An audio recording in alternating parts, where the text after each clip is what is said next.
Hello friends, स्वागत है आप सभी का रवि सर यूके वाले में। तो आज की वीडियो है उत्तराखंड एसएससी 10+2 और ग्रेजुएट लेवल के लिए।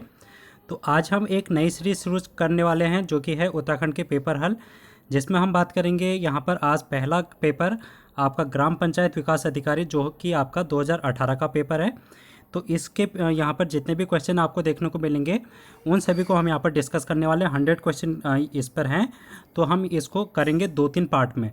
तो आज हम बात करेंगे हिंदी के जो स्टार्टिंग के क्वेश्चन है 1 से लेकर 20 तक, उन सभी क्वेश्चनों को हम इस वीडियो के अंतर्गत डिस्कस करने वाले हैं।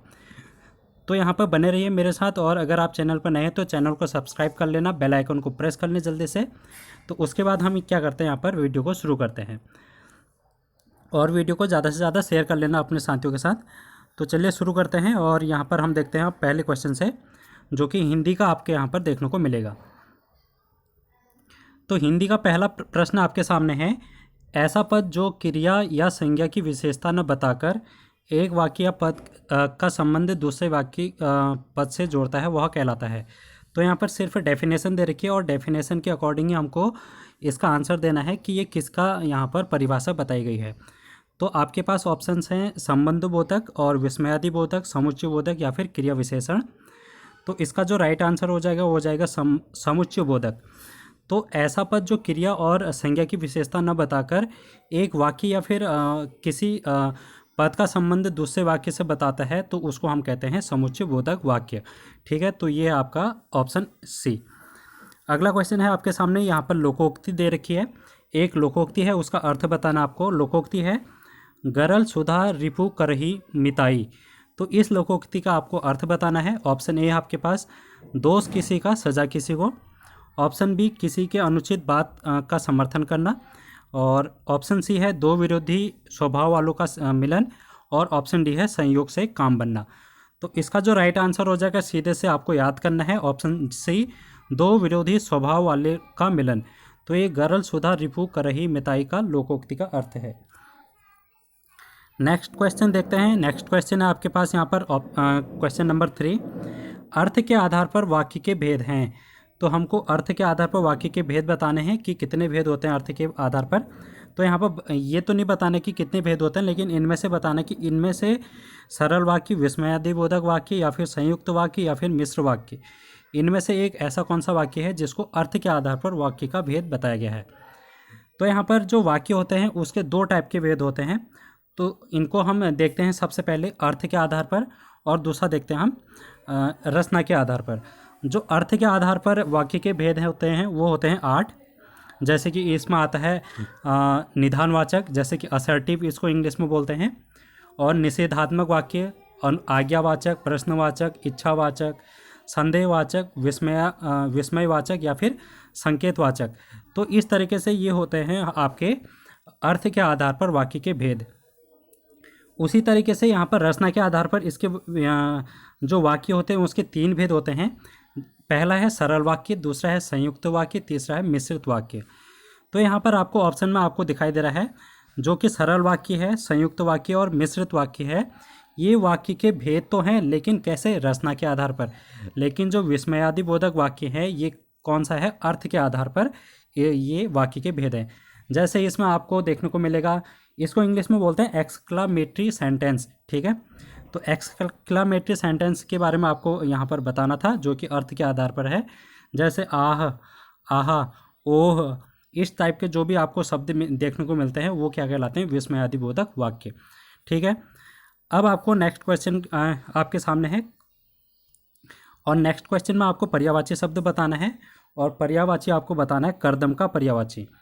तो कर्दम शब्द का पर्यायवाची क्या है? ऑप्शन आपके पास है कीच, कोट, कंदर्व, या फिर कंगाल।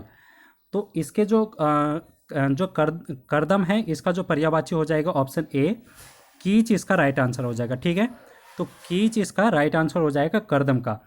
तो कर्दम के और भी यहाँ पर पर्यायवाची शब्द होते हैं, जैसे कि कीचड़ आपको देखने को मिलेगा, पंख आपको देखने को मिलेगा, दलदल, कीच, मैला, या फिर कूड़ा, पाप, कलुष, ये सभी क्या हैं? कर्दम शब्द के पर्यायवाची शब्द हैं। तो ये आपको याद करने हैं। अगला क्वेश्चन आप देखेंगे, और ये भी आपको एक परिभाषा देखने को मिलेगी जो कि आपको यहाँ पर देखनी है। तो परिभाषा जो कि आपको बतानी है ये आपकी पत्रकारिता से संबंधित है। तो पत्रकारिता में आप देखेंगे यहाँ पर,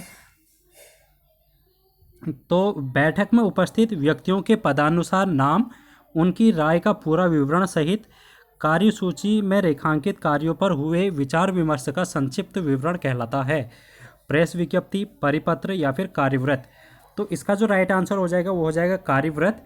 तो कार्यव्रत की ये सिंपल सी डेफिनेशन है, जैसे कि कहीं पर बैठक हो रही है और बैठक में अलग अलग प्रकार के व्यक्ति होंगे, जैसे कि उनके पद होंगे, तो किस किस पद के हैं उनकी पूरी जानकारी यहाँ पर, और जो भी राय मशवरा के लिए वो वहाँ पर विचार विमर्श के लिए एक बैठक बैठी है, तो उसका जो संक्षिप्त विवरण कहलाता है उसको हम कार्यव्रत बोलते हैं। ठीक है। अब यहाँ पर आपको ऑप्शन में दिख रहा है प्रेस विज्ञप्ति। प्रेस विज्ञप्ति क्या होती है, जैसे कि आपने कोई कार्यालय है, कार्यालय की तरफ से, सरकारी कार्यालय की तरफ से या फिर सरकार की तरफ से जो भी प्रेस को एक किसी विषय पर विज्ञप्ति दी जाती है उसको बोलते हैं प्रेस विज्ञप्ति। ठीक है।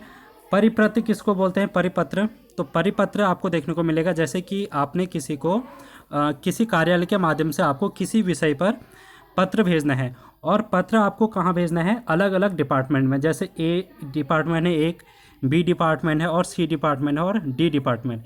इस तरीके से 4 विभागों में आपने इस पत्र को भेजना है किसी एक विषय पर, तो ये कहलाता है आपका परिपत्र। यानी कि सिंपल सी भाषा ये है कि किसी एक विषय पर अन्य अन्य जो भी विभाग हैं सभी विभागों में पत्र भेजना क्या कहलाता है, परिपत्र कहलाता है। तो ये आपका होता है परिपत्र। अब हम चलते हैं नेक्स्ट क्वेश्चन में। नेक्स्ट क्वेश्चन देखते हैं, 6th क्वेश्चन। तो हिंदी विश्व सम्मेलन के बारे में आपको बताना है। द्वितीय विश्व हिंदी सम्मेलन कब और कहाँ संपन्न हुआ था। तो हिंदी सम्मेलन आपके एग्जाम में आने वाला ये इंपॉर्टेंट क्वेश्चन है, आ भी सकता है इस टाइप के क्वेश्चन। तो जितने भी हिंदी के सम्मेलन हुए हैं आपको वो याद करने हैं।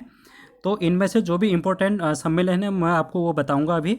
तो इसमें आपको जो क्वेश्चन में पूछा है वो बताना है सेकंड सम्मेलन कब हुआ था। तो विश्व सम्मेलन बताना है हिंदी का कब हुआ था। तो ये है ऑप्शन ए 28 से 30 अगस्त 1976 में, और ये हुआ था मॉरिशस में। ठीक है। तो मॉरिशस में द्वितीय हिंदी विश्व सम्मेलन हुआ था, हिंदी सम्मेलन हुआ था। और अगर आप देखेंगे इसका जो पहला सम्मेलन हुआ था ये हुआ था जनवरी 1975 में। कब हुआ था, जनवरी 1975 में।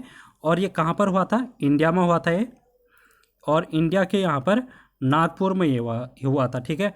तो भारत में नागपुर शहर में ये हुआ था, जो कि पहला हिंदी सम्मेलन है विश्व का, और ये यूनाइटेड नेशन के द्वारा संपन्न किया गया था। ठीक है। हिंदी को बढ़ावा देने के लिए, उसका और विस्तार करने के लिए यहाँ पर सम्मेलन किए गए थे।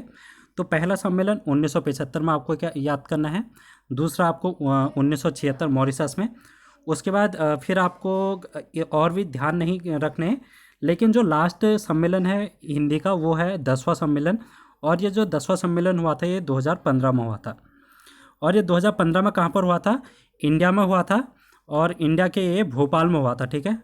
तो भोपाल में यहाँ पर ये सम्मेलन हुआ था। तो ये आपको ध्यान में रखना है। और इसका जो उद्घाटन किया था वो प्रधानमंत्री नरेंद्र मोदी ने किया था। तो इसलिए इस क्वेश्चन को आपको याद करना है, और इस तरह के क्वेश्चन आपके एग्जाम में पूछे जा सकते हैं। अगला क्वेश्चन है 7th क्वेश्चन। संख्येश्वर्य शब्द का संधि विच्छेद है। तो कौन सी संधि यहाँ पर आपको बताना है कि जो संख्येश्वर्य शब्द है इसमें कौन सी संधि है। तो आपके पास ऑप्शन है व्यंजन संधि, यड़ संधि, अयादि संधि या फिर उपरोक्त में से कोई नहीं। तो संख्येश्वर्य जो शब्द है वो आपका मिलके बना रहता है यहाँ पर सखी प्लस और ऐश्वर्य, सखी प्लस ऐश्वर्य करके ये जो शब्द है वो आपको देखने को मिलेगा। और यहाँ पर आप देख रहे हैं सखी का ई और ऐश्वर्य का आई, तो ये बन गया यहाँ पर यड़ संधि। ई प्लस कोई भी अन्य जब भी स्वर आते हैं या व्यंजन आते हैं तो उसको हम बोलते हैं यहाँ पर यड़ संधि। जैसे ई के बाद ऊ के बाद या री के बाद कोई भिन्न स्वर आए जैसे, तो वहाँ पर जो ई का है वो तो य हो जाता है, ऊ का व हो जाता है और री का र हो जाता है। तो ये होती है यड़ संधि। और जहाँ पर जो इसका एग्जाम्पल है संख्येश्वर्य, तो सखी धन ऐश्वर्य यहाँ पर यड़ संधि होगी। तो इसलिए इसका राइट आंसर हो जाएगा ऑप्शन बी। अगला है अवनी का विलोम शब्द है। तो अवनी विलोम शब्द किसका है ये आपको बताना है, रसातल, भूचाल, अंबर या फिर पाताल। तो अवनी का यहाँ पर विलोम हो जाएगा अंबर। तो ऑप्शन सी इसका राइट आंसर हो जाएगा। अगला क्वेश्चन आपके सामने है यहाँ पर, हम लोग भारतीय दूरदर्शन का धारावाहिक की पटकथा का लेखन किया है। तो यहाँ पर जो हम लोग एक रचना है वो किसने यहाँ पर लिखी है। तो आपके पास ऑप्शन है मनोहर जोशी, अवनी ओम थानवी और फिर रमेश चंद्र शाह या फिर आनंद यादव।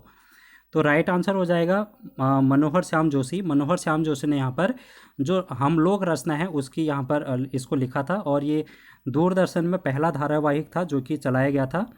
और इसके अलावा यहाँ पर जो मनोहर श्याम जोशी हैं इनकी अन्य जो काव्य हैं, जैसे कि जो आपके एग्जाम पॉइंट ऑफ व्यू से इंपॉर्टेंट रह सकती है, जैसे कि सिल्वर वेडिंग। तो सिल्वर वेडिंग किसने लिखी है तो ये आपको बताना होगा, तो तब आप बोलेंगे मनोहर श्याम जोशी। उसके बाद एक और इम्पोर्टेंट है इनकी रचना, वो है पश्चिमी जर्मनी पर एक उड़ती नज़र। पश्चिमी जर्मनी पर एक उड़ती नज़र, तो ये भी मनोहर श्याम जोशी ने लिखा है।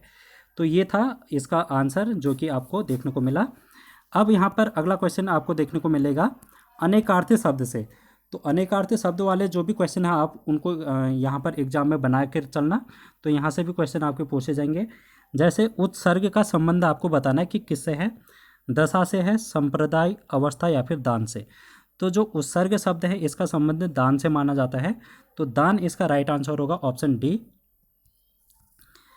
अब 11th क्वेश्चन की तरफ हम चलते हैं। 11th क्वेश्चन है हिंदी भक्ति साहित्य में अष्टछाप क्या है। तो अष्टछाप क्या है ये आपको बताना है। और अष्टछाप यहाँ पर 8 पुस्तकें हैं, 8 कवि है, 8 भजन है या फिर 8 भक्तियाँ हैं। तो ये 8 कवियों का समूह अष्टछाप कहलाता है। तो ऑप्शन यहाँ पर बी इसका राइट आंसर हो जाएगा। अगला क्वेश्चन है यहाँ पर, वह खंभा गिर जाएगा इस पंक्ति में कौन सा विशेषण है। तो वह खंभा गिर जाएगा इस पंक्ति में कौन सा विशेषण है। तो इसका जो राइट आंसर हो जाएगा ऑप्शन सी, निश्चयवाचक सर्वनामविक विशेषण यहाँ पर इसका राइट आंसर हो जाएगा। अगला क्वेश्चन यहाँ पर आपके सामने है, निम्नलिखित में से किस रचनाकार को महापंडित की उपाधि से विभूषित किया गया है।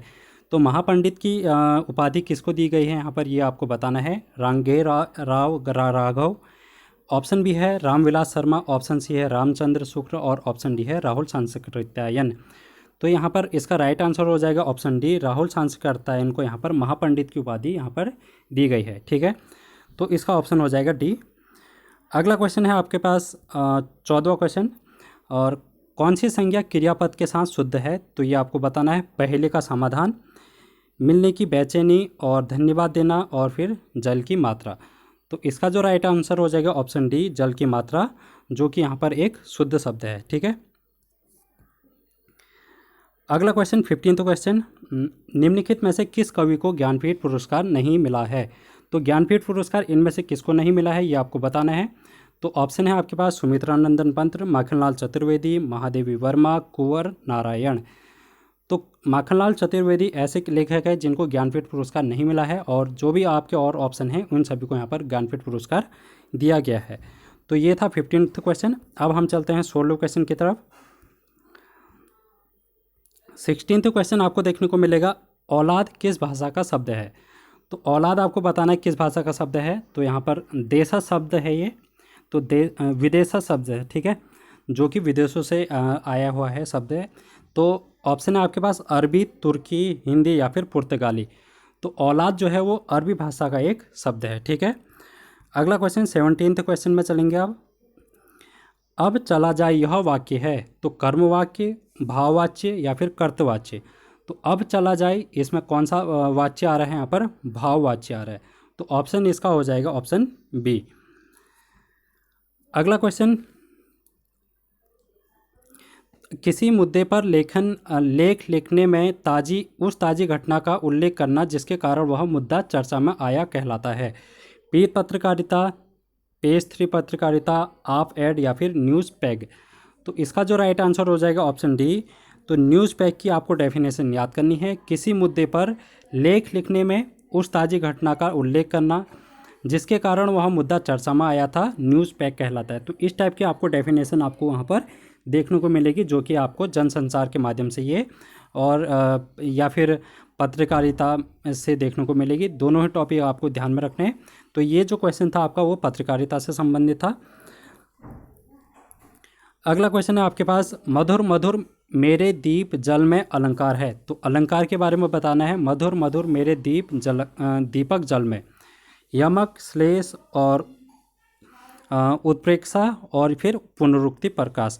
तो पुनरुक्ति प्रकाश होगा जैसे कि जो भी कोई सेंटेंस आपको दिया रहता है उसमें कोई शब्द अगर एक से ज़्यादा बार आता है, 2 बार 3 बार आता है, तो उस शब्द की अगर पुनरावृत्ति होती है तो उसको बोलते हैं हम पुनरुक्ति प्रकाश अलंकार। तो यहाँ पर आप देखेंगे मधुर मधुर 2 बार आ रहा है, तो ये क्या होगा, यहाँ पर पुनरुक्ति प्रकाश अलंकार होगा। यहाँ पर आप देखेंगे अलंकार में एक होता है उपमा अलंकार। तो उपमा अलंकार में भी यही होता है कि अगर आपको एक से ज़्यादा शब्द की रिपीटेशन आपको देखने को मिलेगी, पुनरावृत्ति देखने को मिलेगी, वहाँ पर भी क्या होता है, उपमा अलंकार होता है। लेकिन पुनरुक्ति प्रकाश और उपमा में अंतर इतना होता है कि जो ये उपमा अलंकार है इसमें अगर एक से ज़्यादा शब्द अगर आ रहे हैं तो उन शब्दों का जो अर्थ है वो भिन्न भिन्न होगा। जैसे कनक कनकते सौगुनी मादकता अधिकाई। तो जो कनक शब्द है यहाँ पर 2 बार आ रखा है, लेकिन ये जो कनक है एक का मतलब होता है सोना, एक का मतलब होता है धतूरा। तो इस प्रकार से इसमें होगा उपमा अलंकार। लेकिन यहाँ पर जो मधुर मधुर है दोनों का मतलब एक ही होगा, यानी कि इन दोनों ये जो मधुर शब्द है इसका अलग अलग मतलब नहीं होगा। यहाँ पर इसका सिर्फ एक ही अर्थ जब भी लिया जाएगा तो वहाँ पर होगा पुनरुक्ति प्रकाश अलंकार। अगला क्वेश्चन, हिंदी शब्दकोश में त्र किस वर्ण के बाद आता है। तो ये आपको क ख ग घ याद होने चाहिए, व्यंजन स्वर और व्यंजन। तो अगर आपको ये याद है तो आप इसको आसानी से कर लेंगे। तो इसका जो राइट आंसर होगा ये आपको कमेंट बॉक्स में बताना है। तो इसके अलावा यहाँ पर आप देखेंगे अगली आने वाली वीडियो में जो कि हम कल करेंगे, तो इसमें आपके पास यहाँ पर कुछ क्वेश्चन मैं आपको होमवर्क के लिए दे रहा हूँ, जैसे 21 क्वेश्चन और 22 क्वेश्चन। तो 2 क्वेश्चन आपके होमवर्क के लिए हैं जो कि आपको कमेंट बॉक्स में करने हैं, और आने वाली वीडियो में कल मैं इसको पूरा डिस्कस करूँगा। तो 40 क्वेश्चन हम आने वाली वीडियो में करेंगे, फिर 40 क्वेश्चन इस तरीके से और आने वाली वीडियो में करेंगे। तो इस तरीके से 3 पार्ट में ये पूरा आपका पेपर हल हो जाएगा। तो आशा करता हूँ आपको अच्छा लगी होगी वीडियो। अगर समझ में आया तो कमेंट कीजिएगा, और कैसी लगी जानकारी तो सारी चीज़ें कमेंट करके बताइएगा, और वीडियो को ज़्यादा से ज़्यादा शेयर कीजिएगा और लाइक कीजिएगा। Thank you so much.